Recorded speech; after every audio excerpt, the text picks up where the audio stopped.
মই মোৰ জাৰ্নিটো ষ্টাৰ্ট কৰিছিলোঁ 1999ৰ পৰা। তেতিয়াৰ পৰাই মই জুবিনদাৰ গান শুনো আৰু আগতেও আমাৰ ঘৰত কেছেটৰ কালেকশ্যন আছিলে, যিহেতু মোৰ পাপা জুবিনদাৰ ফ্ৰেণ্ড আছিলে আৰু দাদাৰ লগত খুব ভাল আছিলে আৰু মোৰ খুৰাৰো জুবিনদাৰ বহুত কেছেট আছিলে। 1999 চনৰ পৰা আৰম্ভ হোৱা বিশালৰ এই যাত্ৰাই অসমবাসীৰ হিয়াৰ আমঠু জুবিন গাৰ্গক জীয়াই ৰাখিব এক সৃষ্টিৰ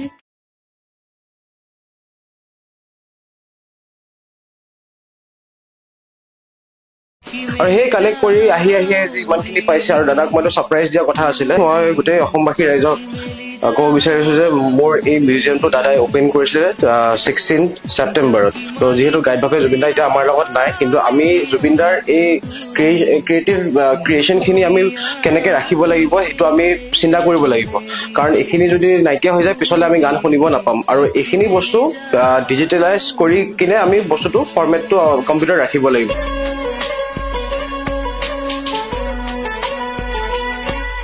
মোৰ ইয়াতে more than 38,000 songs আছে জুবিনদাৰ বেলেগ বেলেগ লেংগুৱেজত গোৱা। মোৰ মিউজিয়ামটোত যদি আহিব বিচাৰিছে আপোনালোকে ডেফিনেটলি আহিব পাৰিব।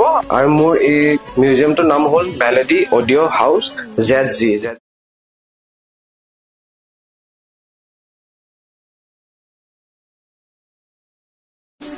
মোৰ নম্বৰটো মই কৈ দিছোঁ 8133826837। মোক খালি কণ্টেক্ট কৰি আহিলে হ'ল, কাৰণ মৰ্ণিং 10:30 পৰা ইভিনিং 5 এইটো খোলা থাকে। Hatigaon Shankarpath house number 40।